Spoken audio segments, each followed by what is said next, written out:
A partir de agora, você acompanha e participa do Futebol em Rede. O melhor do futebol e dos principais esportes com Luiz Carlos Quartarolo, Fábio Seródio. Amigos, estamos de volta aqui no Futebol em Rede em entrevista. Mais um personagem importante vai passar por aqui conversando comigo, com o nosso Fábio Seródio. Enfim, futebol é aquilo que a gente gosta de falar, é aquilo que a gente entende mais ou menos, vai aprendendo todo dia. Afinal, futebol é dinâmico como a vida. Meu caro Fábio Seródio, você está bem? Está bonitinho aí, que coisa, camisa Obrigado. Abóbora. Boa sorte. Quem é o nosso convidado? Bom, tá todo mundo já vendo na tela, nosso convidado veio da Moca, é o Paulo Roberto Jamelli Júnior, tem apenas 46 anos de idade, hoje companheiro de profissão também, é jogador de futebol, ele já fez tudo no futebol, e a gente vai falar muito a respeito disso, principalmente de uma das maiores decisões que eu vi da Copa São Paulo de Juniores, entre São Paulo e Corinthians. Como o Jamelli foi vice-campeão brasileiro pelo Santos, e você é santista, eu vou deixar você fazer a primeira pergunta para ele, tá bom, Quartarolo? Você é muito bonzinho, agradeço, Seródio. O Jamelli é velho conhecido, aliás, essa decisão de Copa São Paulo, ele foi o melhor jogador em campo, realmente foi extraordinário. Eu estava lá. Eu também. Você gosta quando eu falo, eu estava lá, mas além do mérito do Jamelli, né, o nosso mérito de estar lá, isso prova que a gente também está na carreira há algum tempo, está ficando velhinho. Jamelli, que bom, 40 e poucos anos de idade, já fui bom nisso. Como é que você está? Prazer em revê-lo, você está muito bem aí no vídeo, a gente gosta de rever os amigos. Infelizmente, pela pandemia, não tem conseguido abraçar ninguém, nem beijar os entes queridos, mas a gente vai levando a vida assim e vai se reaproximando de alguma forma, né? O que você tem feito da vida? Que prazer em vê-lo. Eu que tenho ouvido você muito em alguns momentos na Rádio Bandeirantes e agora aqui conosco ao vivo. Tudo bem? Tudo bem, é um prazer falar com você, Quartarolo, com o Seródio também. Você falou bem, né, cara? A gente já tem uma estrada aí, né? E vocês do um lado e eu, né, às vezes de outro lado, e agora também do mesmo lado que vocês, como imprensa, mas já tive como jogador, como gerente de futebol, como técnico, né? Então, a gente já se conhece há algum tempinho, eu brinco, né? Às vezes eu estava falando até outro dia com o Dorival Júnior, eu falei, a gente se conhece do século passado, né?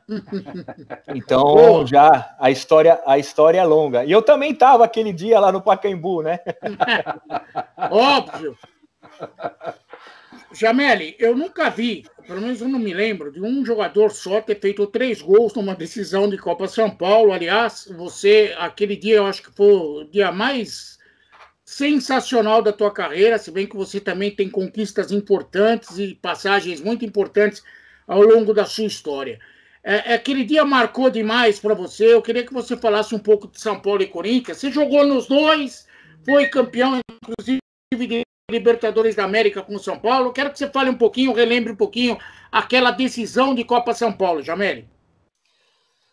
Bom, primeiro eu acho que eu sou um cara sortudo, né, de ter tido a minha carreira, né, na base, né? Eu comecei, que nem você falou, né, lá no Tatuapé, na Moca, né, no Juventus, no futebol de salão, e depois eu fui muito cedo para o São Paulo, e eu tive a possibilidade de trabalhar com grandes profissionais no São Paulo, principalmente com o treinador, né, que me levou para lá, que foi o Silva, que até hoje trabalha com futebol, e depois participar daquele time da Taça São Paulo, né? Eu joguei 3 Taças São Paulo e cheguei em 3 finais, né? A gente perdeu em 92 nos pênaltis pro Vasco. Eu estava lá. Que o time perdeu nos pênaltis, que era o Oscar Bernardi, o grande Oscar, zagueirão da seleção, né? O Oscar era o treinador. Daí em 93 a gente ganhou do Corinthians, que foi um jogo memorável, acho que para a torcida do São Paulo que nunca tinha ganho, e para mim também fundamental, porque depois daquele jogo que eu comecei a ser notado e aparecer para o futebol, né? O Tele, eu já estava no elenco do time principal, né? Com o Tele em 92, 93 ali, mas depois daquele jogo que deu uma alavancada na minha carreira. E em 94 também a gente chegou na final e perdeu para o Guarani, né? E daí já o treinador daquele time já era o Muricy, né? Em 93 era o Márcio Araújo, que é o auxiliar técnico hoje do Fernando Diniz no São Paulo, e em 94 foi o Muricy. Quer dizer, então olha a oportunidade que eu tive, né, na base de trabalhar com quem que eu trabalhei, né?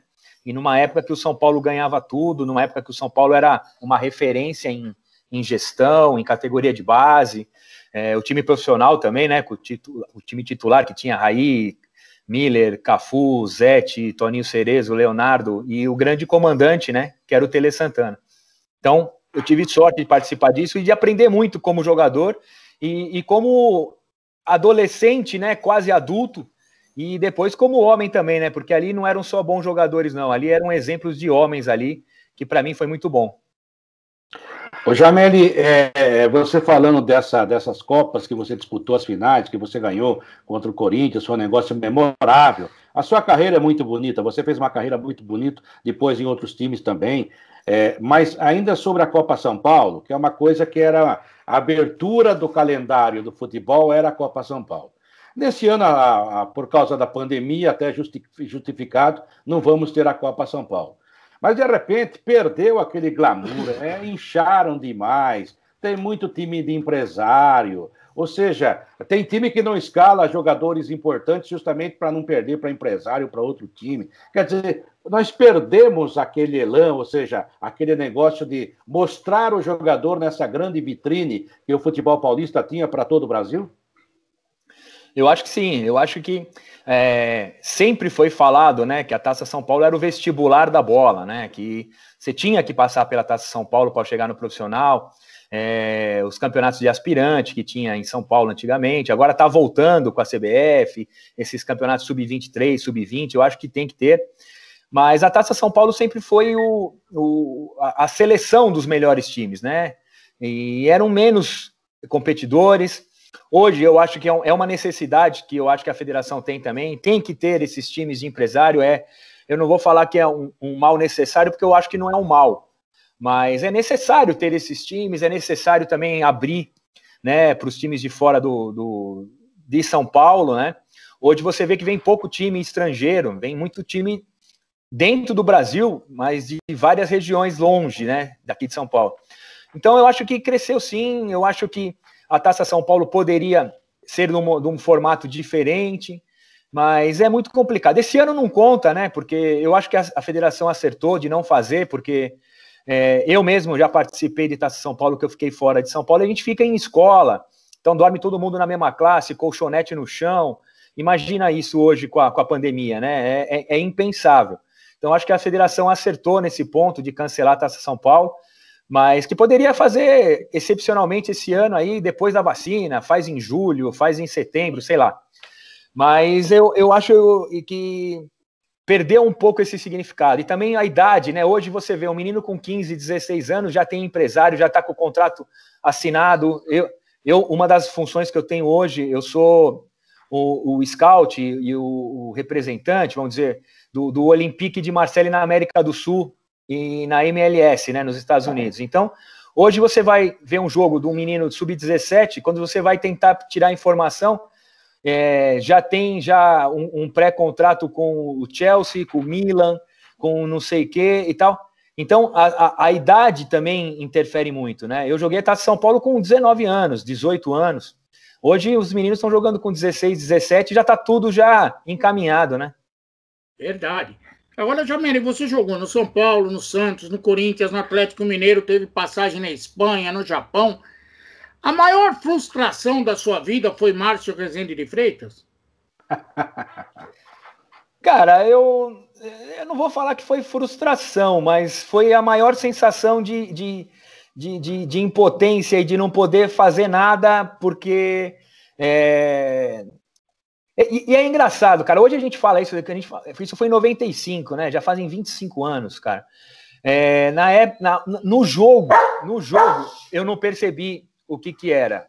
No jogo eu não percebi o que tinha acontecido, dos gols impedidos, dos erros do Márcio. Então, são coisas que a gente fica chateado.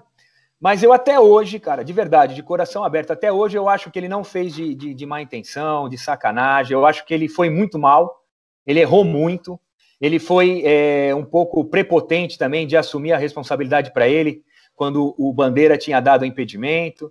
Então eu acho que foi uma atuação catastrófica dele, mas eu gosto e procuro e tento me conformar de que não foi feito com má intenção isso, não.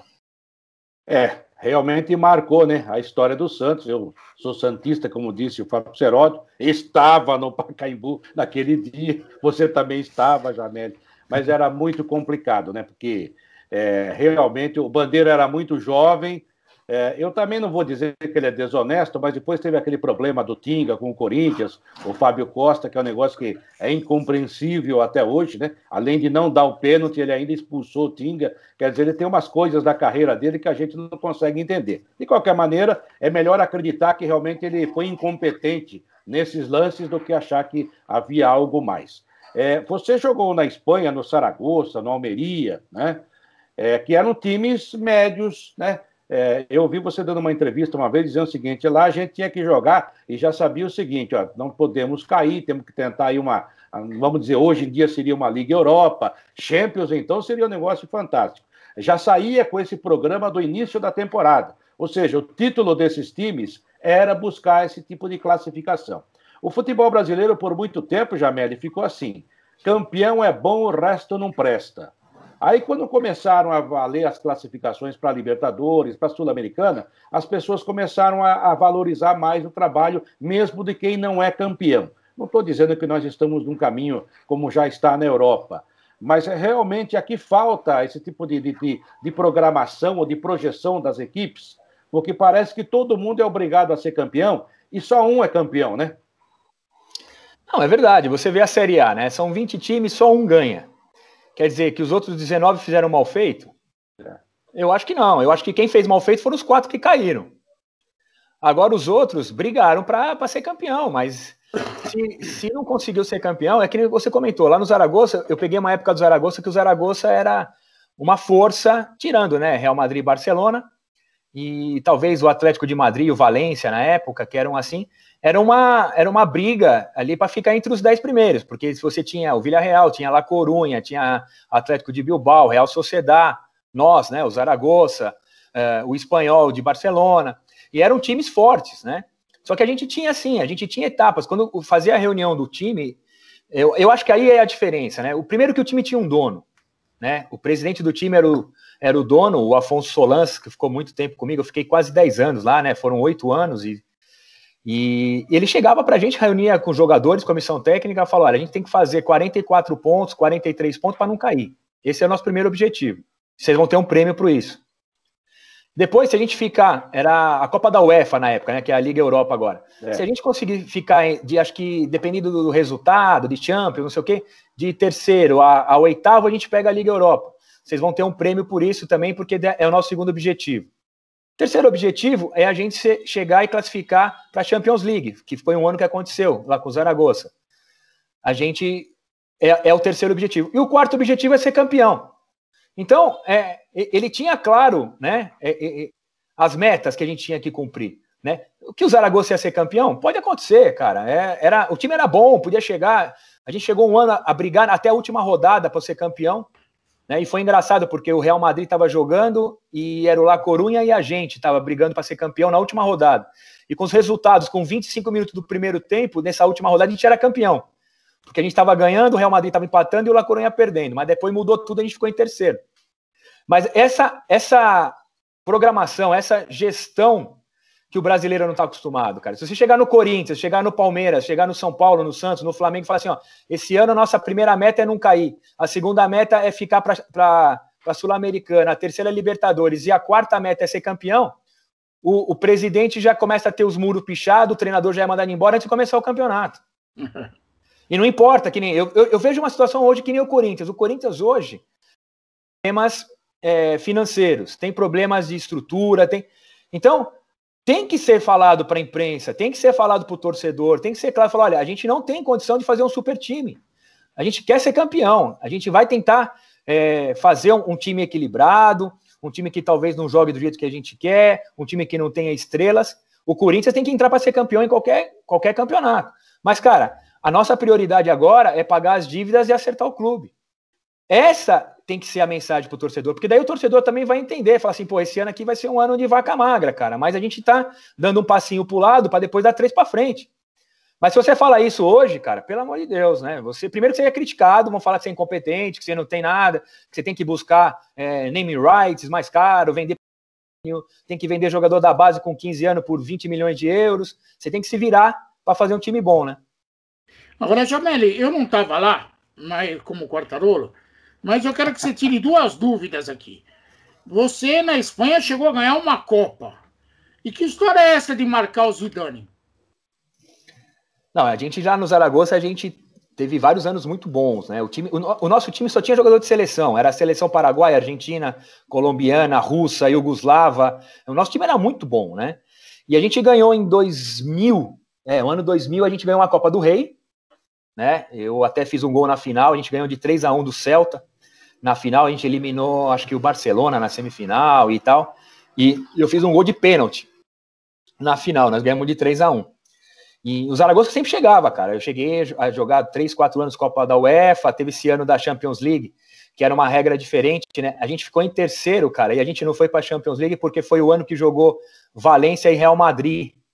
E não podia ter mais espanhol na Champions League, sei lá. E a gente ficou de fora, cara. Nunca mais vai acontecer isso com o Zaragoza e ficou de fora.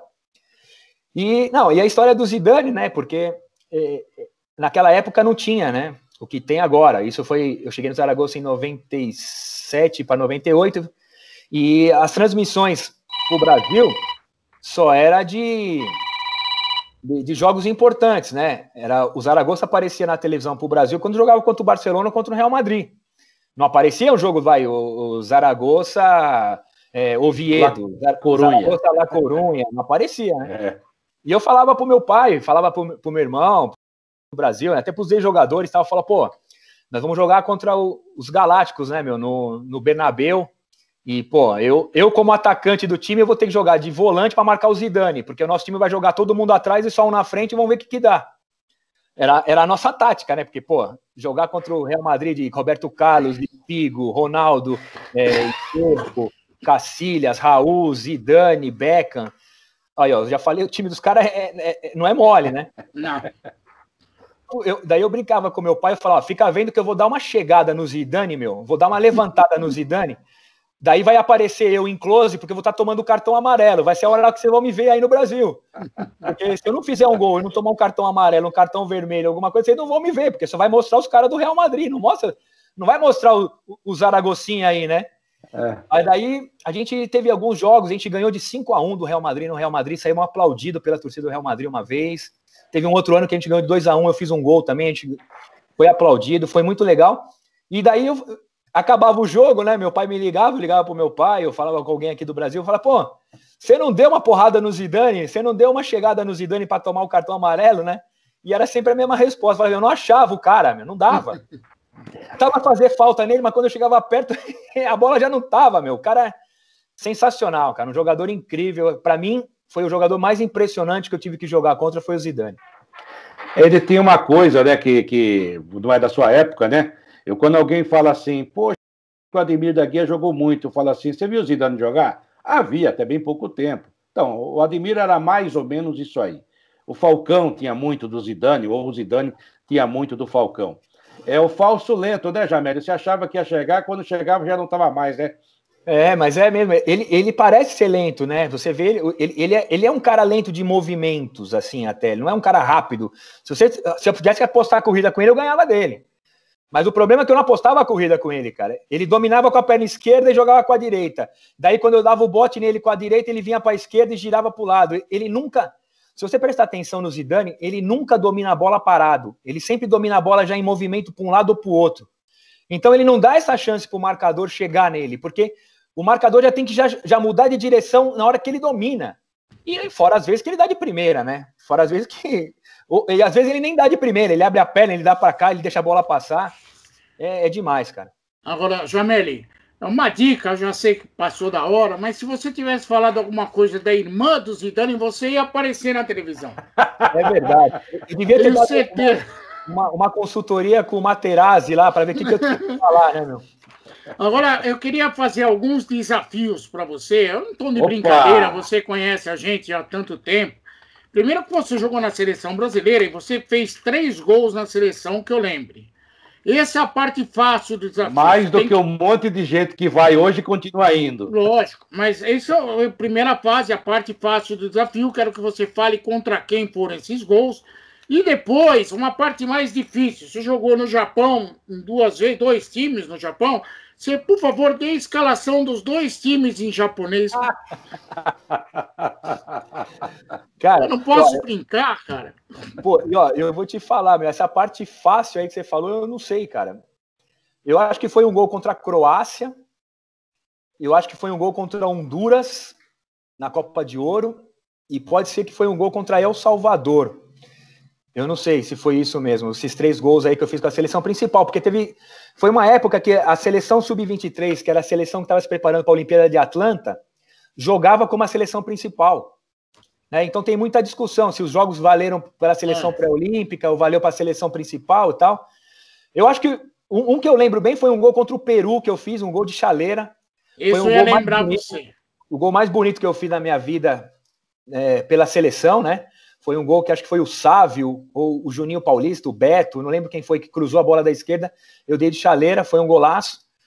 E agora, a escalação do Caxiwa Reysol, talvez eu lembre, cara. A do Shimizu eu não vou lembrar. A do Caxiwa Reysol era o Dói, goleiro, Salada, lateral esquerdo, Antônio Carlos Zago, zagueiro central, Watanabe e Honda era a defesa. Daí no meio era Shimotaira, jogava o Catinho, que o cara chamava Cato, não sei o quê, mas o Nicanor apelidou ele de Catinho, ficava fácil pra gente chamar o Catinho. E eu acho que o outro era o Kume. E daí na frente era eu, o Edilson, o Capetinha, e o outro cara era o Shin. E na reserva desse time ainda tinha o Valdir volante, que jogou no Atlético Paranaense, no Atlético Mineiro. O Valdir era o 4º estrangeiro. Um loirinho, né? Se você metesse um Mitsubishi, um Toyota, todo mundo ia acreditar. E um Honda. Não. Muro. No muro. Agora, esse jogo contra o Peru não foi o jogo que meteram a mão no bagageiro do Amaral?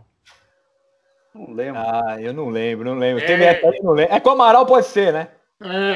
Tem foto na internet disso aí, viu, Quartarolo?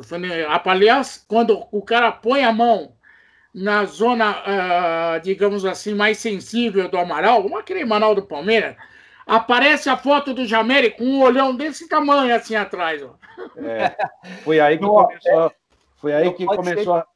Fala, Jameli, fala. Pode falar, Quartarolo. Foi aí que começou a separação do Amaral. Mas vamos em frente.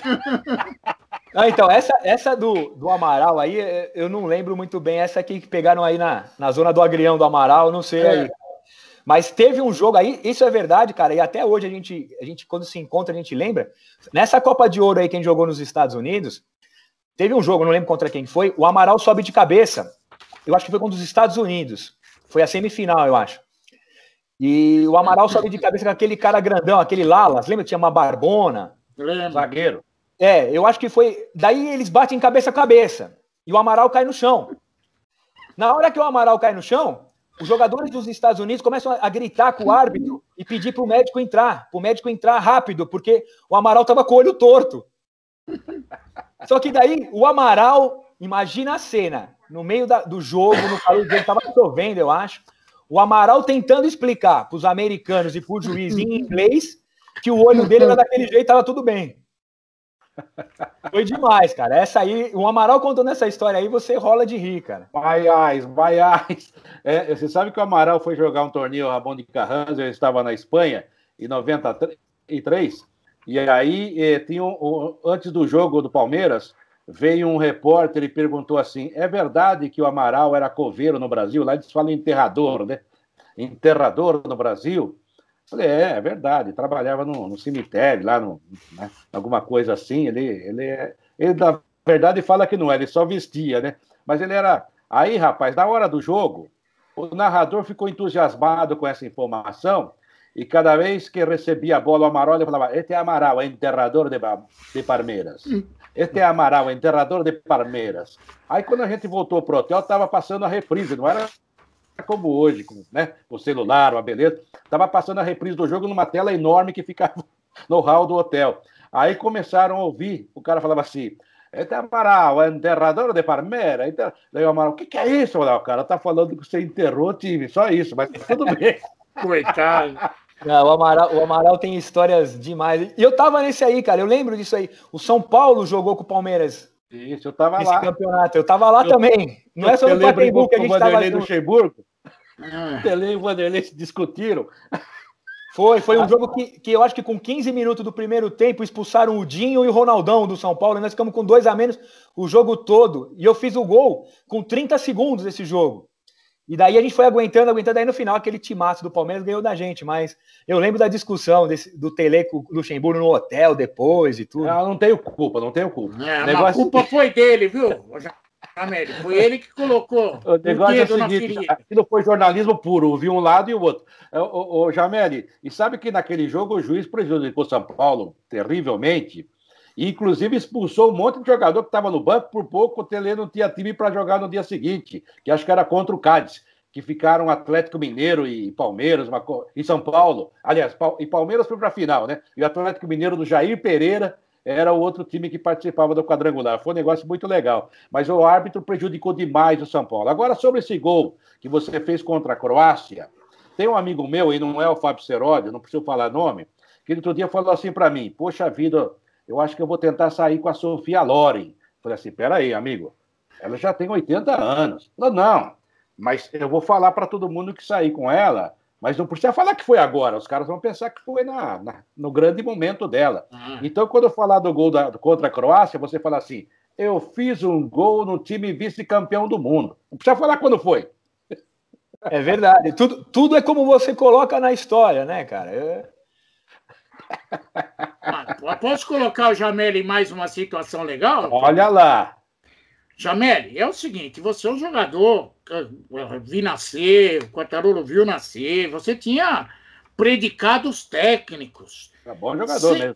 Ser kicker de futebol americano é pra grosso, Jameli. É nada, meu. Quando você encerra a carreira e já não consegue correr 10, 12 quilômetros por jogo, cara, ser kicker é uma boiada, é muito fácil. Eu fui kicker, né, você tá falando isso porque eu fui kicker do Santos Tsunami, né, e depois que eu tinha parado, eu tava como gerente de futebol já no Santos, eu era diretor do Santos na época. Chama o chefe aí que ele resolve. E foi meio assim, porque o pessoal do futebol americano bateu um dia lá na minha sala, né, no CT do Santos, e falou, pô, Jameli, a gente tá precisando de uma força tua aí, cara, a gente não tem nem bola pra treinar, né. Eu falei, pô, mas se vocês quiserem, a gente pega umas bolas aqui do time, mas acho que não vai servir. A bola de vocês é oval, né? E daí os caras falaram, não, a gente precisa aqui fazer alguma coisa de marketing aí para ver se alguma empresa, né, tal, dá umas bolas pra gente treinar, uniforme. E daí eu tinha um contato com o pessoal, vou falar aqui porque os caras ajudaram, o pessoal da Decathlon lá de Santos, meu. Os caras deram umas 15 bolas de fio americano lá pros caras treinarem. E daí eu fui junto, entregar, e daí quando tava brincando lá e tal, não sei o quê, o kicker do time do Tsunami tinha se machucado. Eu falei, deixa eu dar um chute aí. Os caras fizeram um negócio, eu chutei, o técnico do time me olhou com uma cara. Ele falou assim, você é 10 vezes melhor do que o kicker nosso, cara. Você tem que vir jogar aqui. Você chutou melhor, você chutou de mais longe, a bola entrou mais fácil, não sei o quê. E daí eu comecei a treinar com eles, né? Eles treinavam na praia, cara, pra você ter uma ideia, eles treinavam na praia lá em Santos e tal. E eu cheguei a jogar, e para mim era legal, porque eu estava num ambiente totalmente diferente, né? Era uma distração para mim, e eu ficava no banco. Eu ficava no banco sentadinho, só vendo ali, tomando água na sombrinha. Eu entrava, chutava a bola e voltava pro banco. Eu falei, pô, se fosse assim o futebol, cara, eu podia jogar mais tempo também. Entrava, batia uma falta, batia um pênalti e voltava pro banco. Eu podia jogar até os 50, pô. Ô Jameli, falando de coisas, isso também foi sério, porque você leva a vida fazendo o que você gosta e também levando a sério. Mas sobre o homem que hoje é profissional no departamento de futebol, o coordenador, o diretor, pode chamar de o manager, porque tem vários nomes e no fim é tudo a mesma coisa. Você se aventurou também nessa função, se deu bem, mas eu imagino que você tenha encontrado muitas pedras no caminho. E a gente vê aí e pede sempre um futebol profissional no Brasil, ou pelo menos a profissionalização até do presidente, do dirigente, pelo menos, de alguém que, sabe, seja responsável, possa ser cobrado, mas, ao mesmo tempo, tenha autonomia para trabalhar e tenha uma noção do que é necessário fazer e não esteja lá apenas em troca de uma carteirinha, para entrar no estádio, para dizer para o amigo que é dirigente, nada disso. Como é que foi essa experiência? Se um dia você pretende voltar ou se foi realmente um negócio muito pesaroso para quem quer trabalhar honestamente? Bom, eu acho que como tudo na vida, né, cara, agora, né, na imprensa, eu tô do lado da imprensa, tô dando aula na CBF, nos cursos de treinador e na Comebol também, então é diferente esse lado de ser professor também. Então você tem repórter do bem e do mal, você tem jogador do bem e do mal, você tem médico, advogado do bem e do mal, e acho que você tem pessoas, né, que procuram levar a vida honestamente e dignamente, e tem pessoas que preferem pegar uns atalhos aí que não são tão mais organizados e tão legais assim, né? Nem éticos. Mas eu tive 3 experiências como gerente de futebol e foram em 3 escalas bem diferentes, que foi no Barueri, logo que eu parei de jogar. Eu acabei de jogar no domingo. Na segunda-feira eu deixei minhas chuteiras em casa e fui com o meu computador para a sala e mudei, né, o chip. Eu tive essa sorte também de não ter esse espaço como ex-jogador. O que eu vou fazer? Vou ser técnico, vou ser diretor, vou ser preparador e tal. Então eu parei no domingo, último jogo do Campeonato Paulista, na segunda-feira eu comecei como gerente no Barueri. Num tamanho, né? E aí eu acho que pela minha capacidade, pelo meu trabalho, eu fui chamado para trabalhar no Coritiba, que é outro tamanho. O Coxa é gigante, né? A gente aqui de São Paulo, muitas vezes, o pessoal não sabe o tamanho que tem o Coritiba, lá no Paraná, né? E daí, depois do Coritiba, eu fui para o Santos. Foi um outro salto, quer dizer, eu fui subindo degrau por degrau. E nas 3 vezes que eu passei, cara, os problemas foram parecidos. Tanto o sucesso como os problemas foram parecidos. Mudava só a repercussão, né? O que acontecia no Barueri não é a mesma repercussão que acontece no Santos. Mas eu cansei, cara. Isso aí eu não vou falar nomes, mas eu cansei de colocar gente para fora da minha sala, cara. Com educação. Mas teve gente que eu colocava assim, olha, o cara entrou na minha sala e falou, pô, sei lá, eu quero trazer um jogador aqui e tal, ó. O salário do cara é 10, ele vai custar 100 e a gente vai ter que pedir 200, ficar 50 para você, 50 para mim. Eu só falava pro cara o seguinte, falei, olha, vamos fazer o seguinte, você quer começar de novo? Você sai da minha sala e entra de novo e vamos começar novamente, porque se for desse jeito que você quer, você nem volta. E isso aconteceu no Barueri, aconteceu no Coritiba, aconteceu no Santos, e eu acho que todo gerente de futebol, todo diretor de futebol passa por isso, né? Então você tem que estar acostumado, cara, e você tem que ter o seu caráter também, né? Eu falei para esse cara aí, algumas vezes que aconteceu isso, eu falava assim, olha, eu sou contratado do time, eu tô contente com o meu salário. Eu não preciso pegar uma maletinha de dinheiro por baixo, eu preciso pegar uma comissão, porque não é disso, eu não estou aqui por causa desse dinheiro, eu estou aqui pelo dinheiro que vai, na época o Santos me paga. E se eu não estiver contente com o meu salário, eu vou brigar com o presidente do Santos para ele me dar um aumento. Agora, aqui dentro, cara, isso não vai funcionar. E eu acho que isso acontece muito. E também a função de gerente de futebol, eu acho que é a mais difícil que tem no futebol. Eu passei por várias, por quase todas, né? Como jogador, como ex-jogador, como auxiliar técnico, como dirigente, como diretor. Já fui até massagista e roupeiro aí quando teve. O Jameli deu uma travadinha aí, Quartarolo. Vamos ver se a gente consegue retomar a imagem do Jameli. Voltou aí? Voltou. Pode falar de novo, Jameli. Então, eu não sei até onde vocês pegaram, mas eu acho que a função de gerente de futebol, cara, é a mais complicada, porque você está no meio do furacão, né? Você tem que dar atenção para a imprensa, você tem que dar atenção para os empresários, você tem que dar atenção para a diretoria do seu time, para a torcida, para os jogadores, para a comissão técnica. Você é o cara que tem que fazer tudo funcionar, né? Porque é aquele negócio, o presidente está bravo com o treinador, ele te liga. O treinador tá bravo com algum jogador, te liga. A torcida quer reivindicar alguma coisa porque não tá contente com o time, te liga. A imprensa quer marcar uma reunião, liga pro assessor de imprensa, mas o assessor de imprensa tem que ligar para você poder falar se pode, não pode, se dá para fazer, tem viagem. Então, cara, eu até brincava com o pessoal, falava, a gente que gosta de cachorro, né, meu? O cachorro tem aquela conta de que 1 ano na vida de cachorro é 8 anos na nossa, né? Eu acho que 1 ano de gerente de futebol, cara, o cara envelhece 8 anos numa vida normal, cara. Porque é muita pressão, cara. É muita pressão. É mais que pro treinador, cara. Olha, Jameli, você está falando do aspecto ético. Eu vou revelar aqui um problema ético que aconteceu comigo, graças a você. Você, quando foi contratado pelo Corinthians, e isso aconteceu no meio de um jogo, no Pacaembu, e eu cobri o Corinthians pela Jovem Pan durante muitos e muitos anos. E é lógico que eu, como setorista do Corinthians, fiquei sabendo primeiro que você ia ser contratado, mas eu não estava no jogo.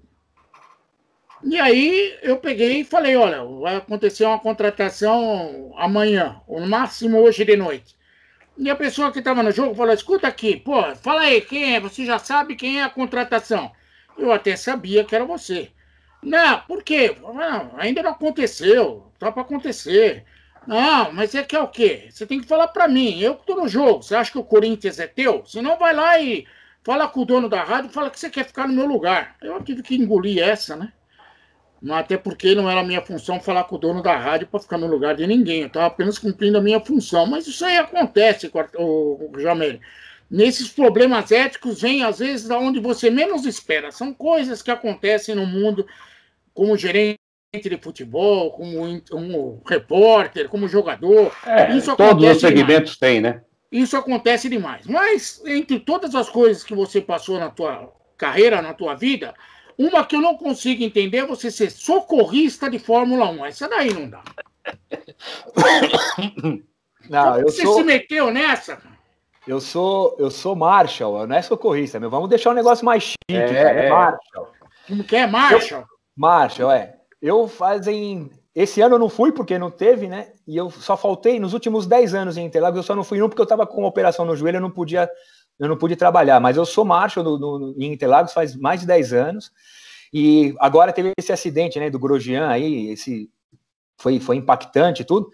Eu, em Interlagos, eu sou um daqueles caras que estaria chegando primeiro no carro ali, se fosse em Interlagos e o acidente do Grosjean. Eu sou líder de um grupo, né, Interlagos é dividido em setores, né, se não me engano, acho que são 16 setores, e tem 16 líderes que tem um bombeiro, um líder de equipe, e 2 caras que empurram o carro, que põem o guincho, que vem o trator e tal. E eu faço isso sim, cara. Eu sempre gostei de Fórmula 1, eu sou um apaixonado por Fórmula 1. E quando eu era criança, eu queria ser piloto de Fórmula 1, bombeiro ou jogador de futebol, cara. E no final eu consegui fazer as 3 coisas. Só tendo piloto de Fórmula 1 que eu não cheguei, mas cheguei perto, né? Mas bombeiro e jogador eu cheguei. E eu vou sim, cara. É uma coisa muito séria, né? Vocês viram aí, a gente tá vendo agora, né? Porque tem treinamento, não é o cara ir lá e ficar atrás do guarda-reio, não. Tem um treinamento, a gente treina o ano inteiro, é um grupo de mais de 150 pessoas, né, que é o resgate de Interlagos. A gente tem treinamento durante o ano, tem curso de apagar incêndio, de levantar carro, de guinchar carro, a gente só não pode encostar nos pilotos, porque isso é a parte do médico, né, o grupo médico. Mas do resto a gente fez tudo, cara. Já cansei de rebocar carro, de ter que pular por cima de barreira de pneu para enganchar uma fita, para tirar o carro rápido, porque Fórmula 1 é assim, né, cara? 30 segundos parece uma eternidade, então você tem que tirar o carro o máximo possível, sei lá, um aerofólio que cai no meio da pista, você tem que tirar, a mancha de óleo, tudo, e tem que ser rápido, né? Porque não pode ficar bandeira amarela. Então é uma adrenalina muito boa, cara. Eu gosto. Vocês estão vendo que eu gosto de fazer um monte de coisa diferente, né? Mas ganha para isso? Ganha, a gente ganha um bonezinho, ganha um sanduíche lá, um misto quente cansado lá, que a gente come um suquinho. Ele é voluntário, amigo, você não sabia? De quarta-feira até domingo, das 7 da manhã às 5 da tarde, e como o Quartarolo falou, é tudo voluntário, cara, mas aí tem a emoção de estar ali junto, né, de estar... eu posso falar, cara, os carros passam ali no posto que eu fico a 2 metros de mim, a 200 e poucos por hora. Poucas pessoas no mundo podem falar isso. Agora, a contrapartida que tem, cara, é um bonezinho, 2 suquinhos, e alguns anos ainda eles mandam um protetor solar ainda. Agora, porque isso está no Brasil. Se não fosse, não viria nem o protetor solar. A verdade é a seguinte, né, Jair? Guarda-chuva não, né? Como é que é? Guarda-chuva não dão. Não, guarda-chuva a gente faz umas cabaninhas lá de vez em quando. E o problema, vou te falar, cara, a chuva é boa.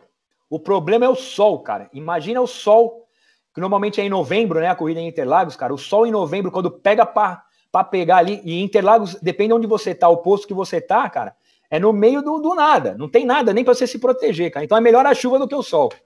É verdade. Agora, essas grandes entidades, FIFA, FIA, eles usam muitos voluntários de todos os países e só embolsam o dinheiro. Vamos falar o que é verdade. Agora, ô Jameli, por exemplo, você falou que treina o ano inteiro, né? Nesse acidente do Grosjean, não fosse... Eu ainda chamo de Santo Antônio, né?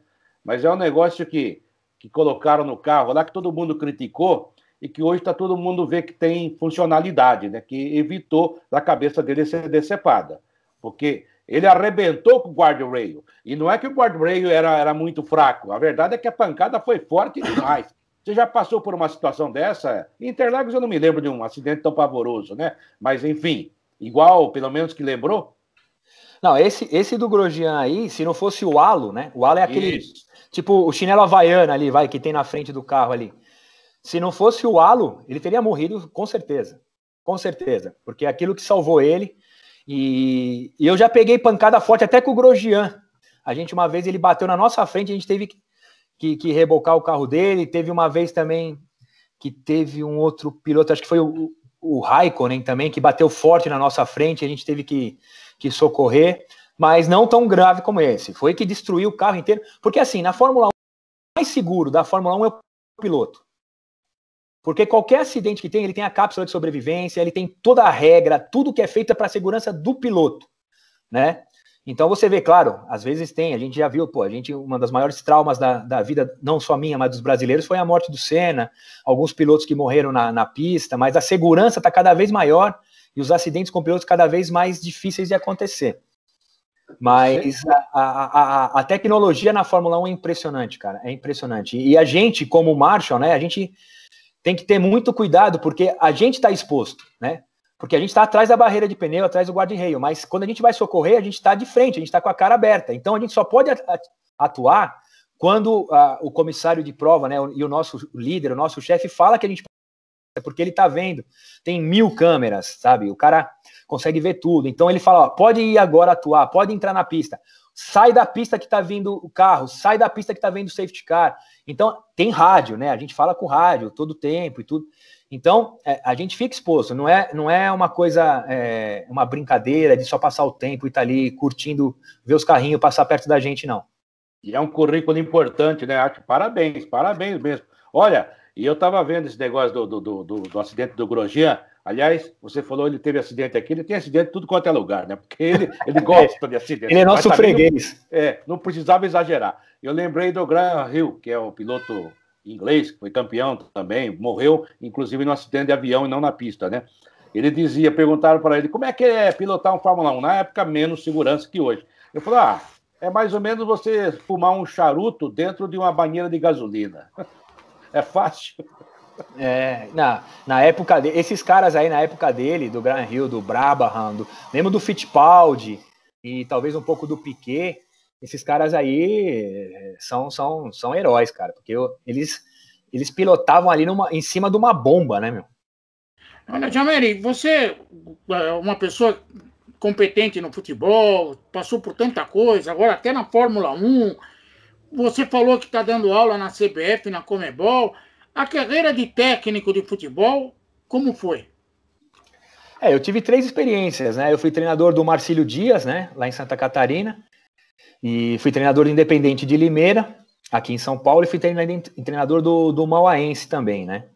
E gostei muito, cara. Se eu pudesse escolher fazer alguma coisa hoje na minha vida sem me preocupar com tempo, com dinheiro, com pagar conta e com não estar tendo que viajar a cada 3 meses, porque o treinador de futebol, ele a cada 3, 4 meses, ele tem que sair de onde ele tá, né? Enquanto ele não chega num nível de Série A e Série B, porque se você é bom e você começa a ganhar, os caras vêm um time maior e te levam embora, e você tem que ir, né? Porque é a carreira. E se você tá mal e perde 3 seguidas, te manda embora, e você se vira. Então o treinador de futebol tem isso, né? E eu gostei muito da experiência como treinador de futebol, cara. Eu espero ainda, tô me preparando, né? Eu tô dando aula lá na CBF, para treinadores de futebol, na Comebol também para treinadores de futebol, mas também estou me preparando como treinador, estou tirando os cursos, estou fazendo as coisas para me preparar, porque eu quero um dia, sim, voltar a ser treinador de futebol, não sei se num nível tão alto de Série A e Série B, mas num nível profissional, Mas é muito difícil, cara, a carreira de futebol, cara. A carreira de treinador de futebol é muito difícil, porque você tem que abrir mão da sua família primeiro, né? Hoje eu não quero sair de São Paulo por uma série de situações particulares. Eu tenho meu pai aqui, minha mãe aqui, minha família, minha esposa, meus filhos. Então, eu não quero sair de São Paulo. Mas o treinador tem que estar sujeito a arrumar um emprego lá em Cuiabá. Depois de Cuiabá, ele vai lá para Pelotas. Depois de Pelotas, ele vai para Natal. E ele tem que estar sem residência fixa, né, cara? Porque é muita mudança, né? Então é complicado. Mas eu quero voltar, sim, um dia a ser treinador, sim. Agora, Jameli, aliás, é a última pergunta de minha parte, porque se dependesse de mim, ficaria conversando com você a tarde toda, que você tem história e é um cara que tem começo, meio e fim nas suas respostas, o que é muito legal, né? É um cara inteligente, bastante culto e com conhecimento profundo em várias situações. Mas o que eu queria perguntar para você é o seguinte, bom, primeiro você definiu bem, o treinador é um nômade, e no Brasil o treinador é um permanente interino, né? Não tem jeito. Agora, com os cursos da CBF, a gente esperava uma melhora no futebol brasileiro e até mais respeito ao técnico. De repente, está havendo uma invasão estrangeira aí, não estou reclamando e entendo que o intercâmbio é bom, mas agora parece que o daqui não serve para mais nada, né? Falta o quê para realmente a gente chegar um pouco mais, evoluir? Ou o treinador no Brasil tem que jogar sempre pelo resultado do jogo em que ele está, porque ele não tem tempo de treinar, não tem tempo de formar jogador. Quando acaba de formar, vem para a Europa, leva embora. Questão econômica, que você deve conhecer melhor do que qualquer um de nós. Ou seja, o treinador fica sempre na berlinda. Tiram o time dele, desmontam o time dele. Eu me lembro do Tite, que foi técnico campeão com o Corinthians, e que no final de ano perdeu 8 jogadores. Aí eu falei assim, já imaginou, Tite, o Guardiola de volta lá para o Barcelona, o cara fala assim no ano seguinte, você foi campeão da Liga, foi campeão da Champions, foi campeão de tudo, mas aquele time você perdeu 8, tá? Começa de novo, mas a gente vai dar tempo, dá nada, porque no terceiro mês, fora. E daí começa a criticar. Nós, da imprensa, também somos culpados que não esperamos muito. Mas a situação hoje no futebol brasileiro, né, porque a gente discute muito, estão muito atrasado, mas ao mesmo tempo eu vejo que ou o cara ganha o jogo ou não ganha o jogo, porque não tem jeito, não tem nem tempo de treinar. Eu tenho uma opinião muito, muito clara sobre isso, né? A gente nunca teve nada no Brasil, primeiro de literatura. Imagina se o Tele, o Zagallo, o Oswaldo Brandão tivesse escrito o livro das técnicas e do como que ele fazia. A gente não tem literatura sobre isso, nunca o brasileiro se preocupou em escrever isso, né? E os portugueses, sim. Da Europa, os que mais se preocuparam com isso foram os portugueses. Por isso que tem tanto treinador português hoje. Segundo, nunca teve um curso de treinador de futebol no Brasil. Nunca teve. Isso é coisa de faz 10 anos que a CBF fez. Tinha o curso de educação física, eu fiz, tirei o CREF para poder trabalhar como treinador de futebol, mas, cara, não era para ser treinador de futebol, era para ser professor de educação física. Então a gente está engatinhando nisso. E a gente tá bom. Esses cursos, não é porque eu faço parte, mas esses cursos da CBF são muito bons, né? Você tem a licença D, você tem a licença C, a licença B, a licença A e a licença Pro. São muito bons. São muito bons. E isso tinha que ter acontecido há 30 anos atrás. A gente não teve. A gente está começando agora. Por que o treinador de futebol brasileiro não tem tempo? Porque tinha que ter esse curso de treinador para presidente de clube. O cara tinha que ter licença para ser gerente de futebol. Tem alguma coisa, a ABEX, uma associação dos executivos de futebol, está tentando fazer alguma coisa assim. O executivo de futebol não é a profissão. O treinador de futebol também está brigando aí, não é uma profissão reconhecida pelo CLT. Então, eu acho que além do curso de treinador, tinha que ter o curso de gestor, para o presidente, para o diretor de futebol. E a CBF está começando, a Federação Paulista também está começando a fazer isso. Porque não adianta você profissionalizar o técnico, e o cara que manda no técnico, o cara que contrata o técnico é amador. Então isso não dá, é que nem os árbitros. Quando vão profissionalizar os árbitros, cara? Pelo amor de Deus. Então eu tenho uma visão bem clara, isso tem que profissionalizar todo mundo. A questão que você tocou também dos treinadores estrangeiros, cara. Tem treinador estrangeiro muito bom que vai vir aqui no Brasil e vai deixar legado. Vai ter estrangeiro que vai vir aqui e vai fazer um trabalho ruim. Discordo que o treinador brasileiro está defasado com o europeu. Não tá. Não tá. Se você pegar o treinador brasileiro bom, o treinador brasileiro bom, que tá aí num alto nível, cara, ele bate de igual para igual com os caras. É que os caras têm mais estrutura, tem mais time. É diferente você dar um treino para um time que tem Messi, Cristiano Ronaldo, que tem Mbappé, Neymar, todo mundo, do que você dar um treino para um time que os jogadores não conseguem dar 3 toques na bola, porque não teve base, porque não teve o campo ideal para treinar. O cara joga de quarta e domingo e tem que viajar de Belém para jogar em Porto Alegre e vai direto, não treina. Então, acho que vocês dois são 2 feras, 2 craques aí na imprensa. Eu acho que a gente tem aqui assunto e tem argumento polêmico ou não polêmico para ficar aqui falando sobre 4, 5 horas. Mas esses temas todos, eu acho que teria que ter mais debate nisso, cara. Porque é muito simples, né? Fala, pô, veio o Jesus, deu certo, foi campeão, tudo. Daí veio o Lothar Matthäus, foi treinador lá no Paraná, no Atlético Paranaense, e não deu certo. Daí veio agora mais um que, sei lá, que deu certo, o outro não deu.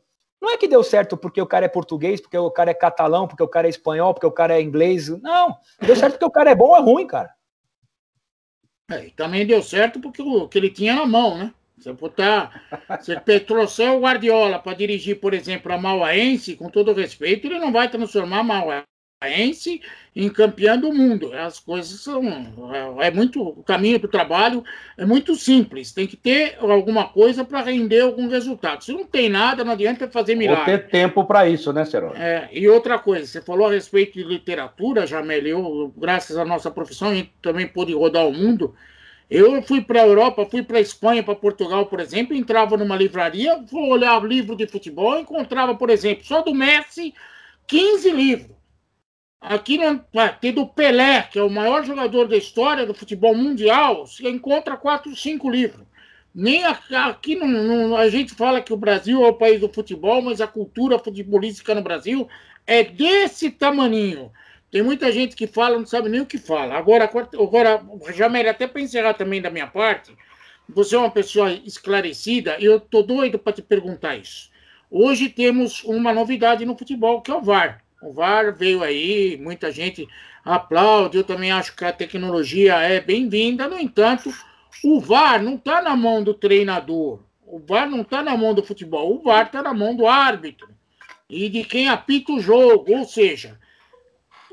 o VAR está na mão errada, na tua opinião? O que você pensa sobre o VAR? Eu acho que o VAR é uma ferramenta que tem que ser mais desenvolvida e tem que estar cada vez mais presente no futebol. A gente estava falando de 95, se tivesse o VAR em 95, eu era campeão brasileiro. Sim. Né?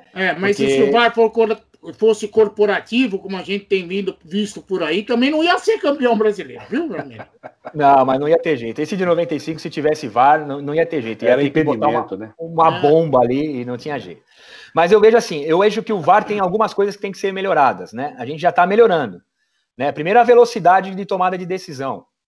Né? Eu acho que tá melhor, né? Eu tenho feito muito jogo, tenho comentado muitos jogos aí, e o VAR tá mais rápido, tá bem mais rápido. Eu fiz o jogo do São Paulo contra o Botafogo, e foram decisões, uma de expulsão e uma de pênalti, que foram resolvidas em 1 minuto, e acertada. O árbitro tinha errado dentro do campo, né? E daí o VAR corrigiu, foi muito bom. E o que eu vejo é o seguinte, que tem que ser mais profissional o árbitro de vídeo. Eu acho que o árbitro de vídeo, o cara que fica no VAR, não tem que ser o mesmo árbitro que apita jogo no campo, cara. Tem que ser um especialista. Pode ser um diretor de cinema, cara, que saiba a regra de futebol. O cara tá ali mexendo na TV, é outra coisa. O que a gente faz no VAR hoje põe um árbitro que apita o jogo na quarta-feira no campo e no domingo esse cara tá na sala do VAR. É muito diferente uma coisa da outra, cara. Eu acho que tem que ter...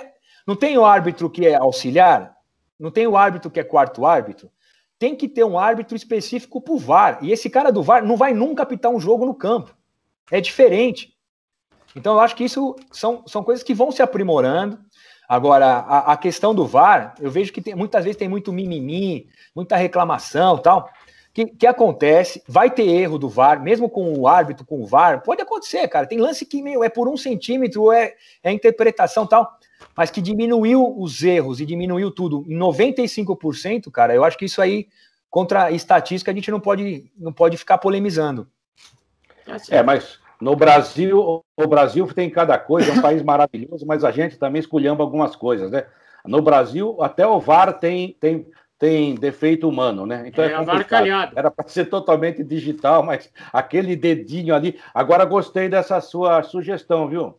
Eu vou nas minhas tribunas aí, eu vou, se você me permite, usá-la também, porque tem que ter um cara, o árbitro digital, o árbitro que não precisa entrar em campo, não precisa vestir uniforme, o cara pode botar um terno bonito e só vai para a cabine do VAR. Não mistura a situação, não mistura... É verdade, você tem toda a razão. E outra coisa que eu também defendo, ô Jameli, é uma súmula só para o VAR. Para o cara explicar por que ele chamou o VAR, porque foi chamado pelo VAR. Porque está muito mal explicado isso. Então tem que dizer o seguinte, ó, em tal momento, eu fui chamado para ver o VAR porque o Fábio Cerotti fez uma falta no Jameli. Eu interpretei que não foi. Mas o VAR interpretou que sim, viu o vídeo, achei que foi, achei que não foi, mas explica, porque está muito jogado isso, né? No futebol americano que você falou aí, o público fica sabendo o que está acontecendo, e nós aqui precisamos ser mais transparentes, até para mostrar que os caras também eram, faz parte. Eu acho que isso daí é fundamental, eu concordo 100%, e Quartarolo, se você quiser contar comigo aí nas tribunas, estamos juntos. Eu acho que a gente tem que fazer uma força, imprensa, jogador, ex-jogador, técnico, todo mundo. Teve um jogo, não sei qual que foi, eu estava fazendo também, e o áudio do VAR, por não ter torcida, vazou no microfone da televisão. Teria que ser assim, teria que ter essa conversa. E o que você falou desse minuto a minuto do VAR, tinha que ser na súmula mesmo, cara, digital ali. O cara depois do jogo fala assim, olha, esse jogo foi o seguinte, foi um pênalti, que a bola bateu na mão de alguém e o árbitro não tinha dado. Daí o VAR chamou, daí o árbitro do VAR falou alguma coisa pro árbitro de campo, o árbitro de campo falou assim, então tá bom, o número 6 pôs a mão na bola, eu vou tirar o cartão amarelo, o vermelho e vou dar pênalti. É isso. E o cara do VAR confirmou. Pô, por que não faz isso aberto, cara? Ele tira toda essa máscara, essa fumaça, essa neblina que tem de que foi alguma coisa manipulada, de que foi alguma coisa mal intencionada, que favoreceu um ou favoreceu o outro. Não, abre o microfone. Todo mundo tem que escutar, cara. Daí acaba com isso. Eu acho que esses pontos que tem que ir evoluindo. Tem que azeitar isso mesmo. Vamos dar um abraço ao Jameli, meu caro Fábio Cerotti. Agradecendo, Jameli, muito obrigado pela participação. Aprendemos muito com você. Você foi muito legal, muito obrigado mesmo. E ainda a respeito do VAR, eu ainda acho que o VAR tinha que estar na mão de quem está no campo e não de quem comanda o futebol, que seria as entidades, Conmebol, Federação, CBF. Devia ser como no futebol americano. Eu tenho direito a usar um VAR para esclarecer um lance, eu uso e acabou. Cada um vai ter uma solução para isso. Tomara que a gente encontre o caminho. Obrigado, viu, Jameli? Foi muito legal a tua participação. Obrigado mesmo. Que é isso, cara. Eu que agradeço vocês dois e é uma honra falar com vocês dois, né? A gente teve uma história, vocês principalmente, né? Vocês me acompanharam eu começando no São Paulo, vocês como repórter de campo, depois como setoristas, depois como comentaristas, depois como participantes juntos, né? A gente teve em alguns debates, mesas redondas, então para mim é uma honra, cara, tá falando com vocês dois, vocês sabem o carinho e o respeito que eu tenho por vocês, não tenho que ficar jogando confete aqui, nada disso, mas é verdade, é de coração mesmo, porque você foi setorista, né, Seródio, na época do Corinthians, sim. O Quartarolo também, a gente pegou, não sei se foi no Santos, no São Paulo, que era setorista do time que eu jogava também. São Paulo. No São Paulo, né? Né? Cara, a gente tem uma relação, né, assim, de muito tempo, e é legal aqui estar falando de futebol, cara, que eu falo sempre, né, eu agradeço o Charles Miller, cara, ele ter trazido aquela bola lá em 1800 e pouco, cara, porque tudo que eu tive no futebol, cara, as pessoas que eu conheci, o que eu aprendi, a minha educação, o que eu ganhei dinheiro, o que eu conheci do mundo, o que eu conheci das pessoas, cara, foi 99% por causa do futebol, cara. E isso é legal, cara. E depois de tanto tempo a gente tá participando de uma conversa que nem essa, para mim é demais. Obrigado, viu, Jameli? Obrigado também, fiquei muito feliz em te ver, a gente tem te ouvido muito, você realmente é um cara muito abalizado quando fala de futebol, quando fala de tática de futebol, você consegue ser o cara que mostra para o torcedor, porque falar só de tática é um assunto meio chato, né? Igual economista falar só de número, e você conseguiu simplificar isso, como o Joemir Betting, né? Fazia com a economia, que a gente entendia. E eu estava ouvindo, inclusive, uma transmissão da Bandeirantes, você, o Rogério Assis, Eu achei que você deu um show, porque você me colocou dentro do jogo. E a gente que gosta de comunicação também, eu fiquei muito feliz. Falei, nossa, que legal, né? Tem grandes comentaristas, é claro, que não jogaram futebol, e tem grandes comentaristas que jogaram futebol. Como a gente acabou de falar aqui, tem realmente para todos os gostos. Obrigado mesmo, fico feliz em te ver. Se cuida, você não está no grupo de risco, mas continua se cuidando, que a pandemia, o bichinho desgraçado está aí, mas se Deus quiser, logo vai embora. E depois de tudo passado, depois da pandemia, eu estou prometendo isso para tanto entrevistado, que o dia que acabar a pandemia, nós vamos ter que alugar um restaurante só para nós nos encontrarmos, porque a cerveja eu vou bancar, com todo gosto, já estou guardando dinheiro. Vou anotar essa. Espera aí, que tem que... Depois não, manda para gravado, está gravado. Então, um abraço, viu, Jameli? Obrigado, Jameli. Valeu, um abraço para você. Então, enquanto isso, a gente vai tomando a cerveja por aqui, né? Vai tomando a cerveja cada um na sua casa, meu. Mas vamos se cuidar, eu acho que é fundamental isso hoje, cara. Quem é do grupo de risco, quem não é, quem tem comorbidade, quem não tem, eu acho que é uma obrigação de todo mundo, cara. E um abração para vocês também. E quando voltar ao normal, a gente cobra essa promessa aí de fazer um jantar aí, um almoço, tomar uma cerveja juntos. Obrigado. Esse é o Paulo Jameli, Paulinho Jameli, porque pra gente é mais íntimo, né? Quando ele jogava, Paulinho, no São Paulo era Paulinho, aí virou Jameli, que é o nome impositivo, o nome nobre. Obrigado pela presença, você ouviu aqui, viu de perto também, o Paulo Jameli, grande Jameli. Olha, o que ele contou pra gente foi tanta coisa da vida dele, das profissões que ele abraçou e muitas outras que ele ainda... Muitos sonhos, sonhar é bom sempre. Olha, eu vivo dizendo, hein? Eu gostaria que a vida fosse um sonho, que o sonho fosse a vida. E vamos que vamos. Futebol em Rede, entrevista hoje com Jameli. Até a próxima, gente. E vem pra rede você também. Tchau. Obrigado, Jameli.